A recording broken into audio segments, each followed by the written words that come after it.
어제 IAEA가 일본 정부의 후쿠시마 1 원전 오염수 무단 투기에 대한 최종 보고서를 전달했습니다.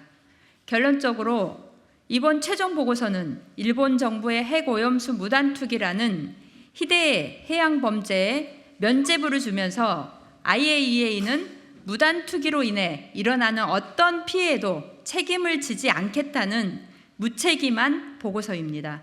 인정할 수도 수용할 수도 없습니다.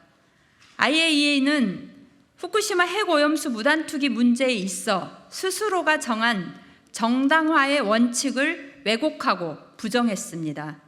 일본의 무단 투기로 인한 주변국의 수산업, 관광업 피해 등이 일어날 것이 분명함에도 그 피해를 뛰어넘는 어떤 편익이 존재하는지 언급조차 하지 못하고 있습니다.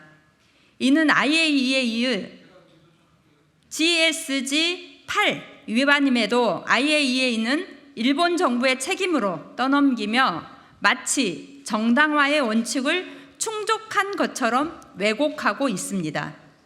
또한 이번 보고서에서 기존에 알려지지 않았던 방사능 핵종인 코발트 60과 테크테늄 99가 추가로 더 확인됐습니다. 그러나 IAEA는 이 두 가지 핵종의 검출량이 기준치를 초과했는지 여부 등 구체적 내용을 밝히지 않고 있습니다. 여전히 오염수를 통해 발생하는 방사능 핵종의 총량은 도쿄전력도 IAEA도 밝히지 않고 있습니다. 이는 계속해서 지적되고 있는 도쿄전력과 IAEA의 핵종 데이터와 정보에 대한 신뢰성 문제를 해결하지 못했다는 것을 증명합니다.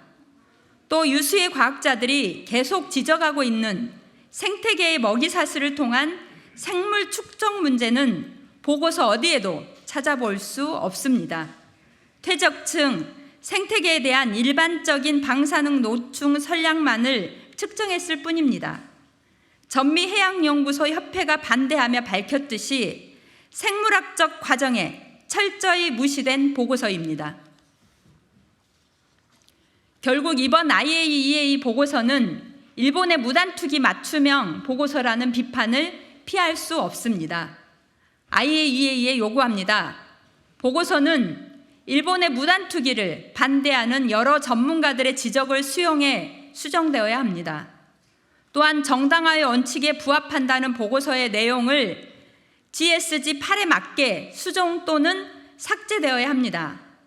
만약 그렇지 않는다면 이번 보고서로 인해 IAEA에 대한 국제적 신뢰는 땅에 떨어질 것입니다. 라파엘 그로시 IAEA 사무총장이 7일부터 방한해 한국 정부와 오나니 등의 이번 보고서에 대한 설명을 하는 것으로 알고 있습니다. 방한시 정부, 오나니만 만날 게 아니라 정의당과의 면담을 통해 무단투기에 반대하는 대한민국 국민들의 문제제기에 대해서도 분명히 답변해 줄 것을 요구합니다. IAEA 최종 보고서의 문제점이 구체적으로 제기된 만큼 국회도 역할을 해야 합니다. IAEA의 면죄부 보고서로 인해 무단투기가 눈앞에 다가온 만큼 긴급한 대응이 필요합니다. 국회 특위를 통해 최종 보고서에 대해 검증하고 후쿠시마 핵 오염수 무단 투기에 대응해야 합니다. 7월 임시국회에서 국회 특위를 반드시 설치할 것을 촉구합니다.